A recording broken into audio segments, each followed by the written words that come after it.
예레미야 34장 1절부터 7절입니다. 바벨론의 느부갓네살 왕과 그의 모든 군대와 그의 통치하에 있는 땅의 모든 나라와 모든 백성이 예루살렘과 그 모든 성읍을 칠 때에 말씀이 여호와께로부터 예레미야에게 임하여 이르시되 이스라엘의 하나님 여호와께서 이와 같이 말씀하시니라. 너는 가서 유다의 시드기야 왕에게 아뢰어 이르기를 여호와의 말씀에 보라, 내가 이 성을 바벨론 왕의 손에 넘기리니 그가 이 성을 불살을 것이라. 내가 그의 손에서 벗어나지 못하고 반드시 사로잡혀 그의 손에 넘겨져서 내 눈은 바벨론 왕의 눈을 볼 것이며 그의 입은 내 입을 마주대하여 말할 것이요 너는 바벨론으로 가리라. 그러나 유다의 시드기야 왕이여 여호와의 말씀을 들으라. 여호와께서 내게 대하여 이와 같이 말씀하시니라.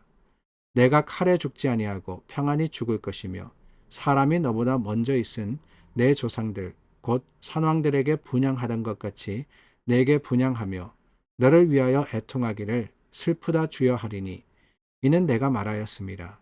여호와의 말씀이니라 하시니라. 선지자 예레미야가 이 모든 말씀을 예루살렘에서 유다의 시드기야 왕에게 아뢰니라. 그때 바벨론의 왕의 군대가 예루살렘과 유다의 남은 모든 성읍들을 쳤으니 곧 라기스와 아세가라 유다의 견고한 성읍 중에 이것들만 남았습니다라. 바벨론이 예루살렘과 유다 성읍들을 칠 때 하나님의 말씀이 예레미야에게 임했습니다. 한 번만이 아니라 거듭거듭 하나님이 예레미야에게 백성들에게 선포하라 라고 말씀하셨는데 다름이 아니라 이 하나님의 심판이 임할 것이다. 그러나 그것만이 아니라 하나님이 또한 회복시키실 것이다 라고 하는 그런 메시지였죠. 특별히 오늘 시드기야를 향해서 하나님이 또한 말씀을 주셨습니다. 유다의 마지막 왕으로서 끝까지 하나님의 말씀을 지키고 따르지 않았지만은 하나님은 긍휼을 베푸실 것이다 라고 하시는 것이죠. 그 이유가 무엇입니까? 다름이 아니라 시드기야가 다윗의 후손이었기 때문에 그렇습니다. 아니, 누구의 후손이라 그래서 하나님이 편애하시는 것, 그게 옳은 거냐라고 생각하실 수도 있을 것 같아요. 요즘에 워낙에 뭐 금수저, 은수저, 그리고 흙수저 뭐 이런 이야기가 있지 않습니까?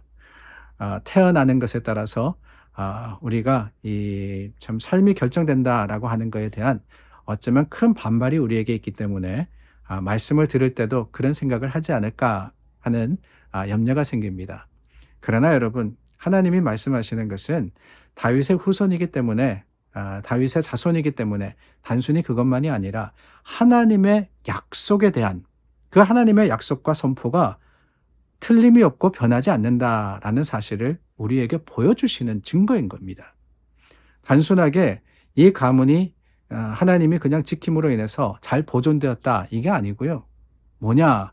하나님의 말씀, 주신 말씀은 반드시 이루어진다. 틀림이 없다라는 것이 더 중요한 교훈이라는 겁니다. 시드기야도 그랬습니다. 잘한 거 없었습니다. 유다의 마지막 왕으로서 많은 실수도 하고 또한 심지어는 예레미야가 하나님의 말씀을 전하니까 듣기 싫어서 그를 가두기도 했던 왕입니다.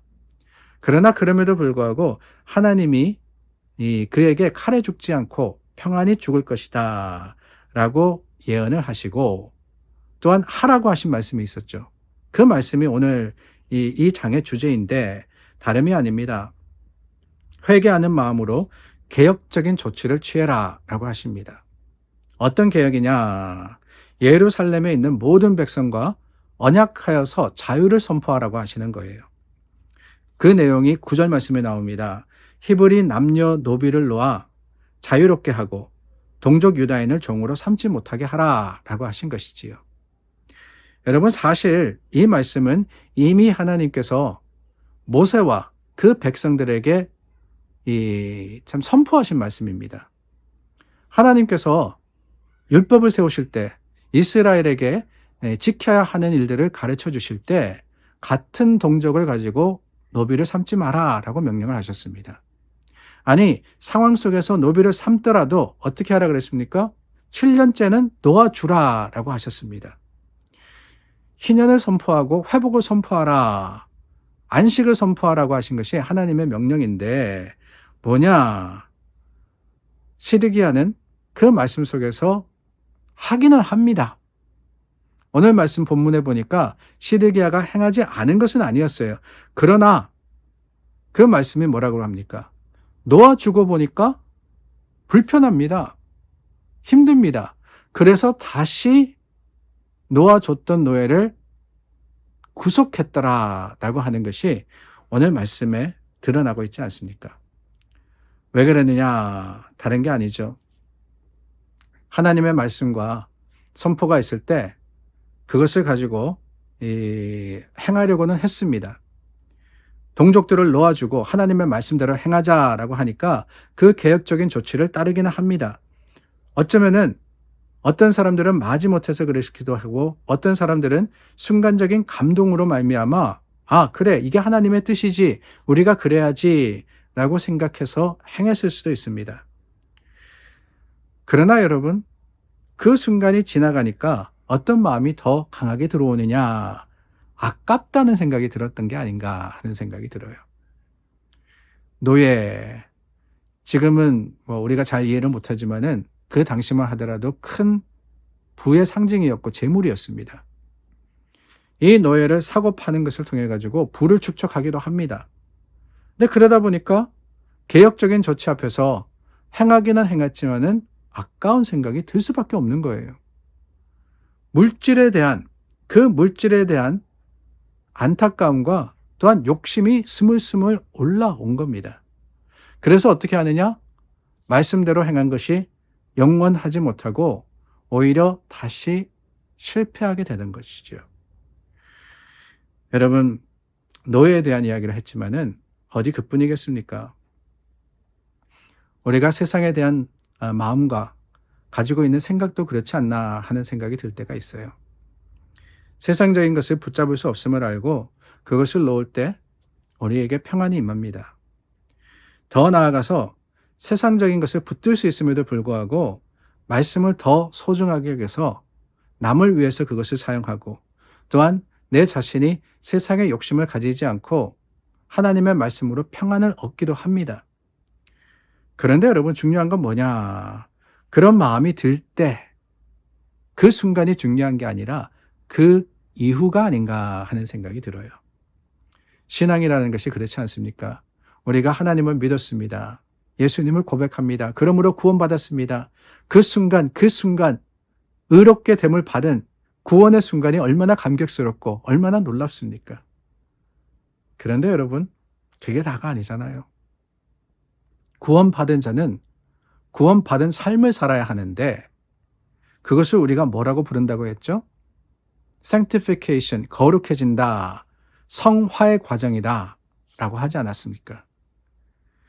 세상에 대한 욕심을 버리는 게 다가 아니라 그 버린 마음, 주님의 주시는 평안을 지키는 게 더 중요한 겁니다. 하나님이 내게 복을 주신다면은 그 복을 받아 누리고 감사한 것에 그치는 것이 아니라 주신 것을 우리가 또한 나누고 흩을 수 있는 마음이 더 중요하다라고 하는 거예요. 하나님의 사랑을 내가 한 번 실천한 게 다가 아니라 계속해서 지속적으로 우리가 하나님의 모습으로 살아가고 하나님의 마음으로 행할 수 있을 때 그게 바로 주님의 원하시는 진정한 믿음의 능력이 되지 않겠습니까? 오늘 저와 여러분 말씀 속에 깨닫기를 원합니다. 시드기야가 안 했던 거 아니에요. 했습니다. 그러나 그것이 지속되지 못했습니다. 왜요? 마음을 지키지 못했기 때문에. 신앙은 지키는 겁니다. 세상은 쉼 틈 없이 계속해서 우리에게 도전합니다. 유혹합니다. 그렇기 때문에 우리는 우리에게 주신 믿음과 구원의 확신을 지켜야지만 영원한 승리를 거둘 수 있는 것임을 기억하고 오늘도 다시 한번 말씀으로 무장하여서 세상을 향하는 저와 여러분들이 될 수 있기를 간절히 소망합니다. 기도하겠습니다. 참 좋으신 하나님 말씀 앞에 하루를 시작합니다. 그 말씀의 힘과 능력이 우리를 지키고 또한 세상에 대해서 승리하는 능력이 되게 하여 주시옵소서. 예수님의 이름으로 기도드립니다. 아멘. 오늘도 믿음으로 하루를 시작합니다. 주님의 주시는 승리 가운데 하나님의 영광을 온전히 드러내시는 여러분들 되시기를 바랍니다. 기도하겠습니다.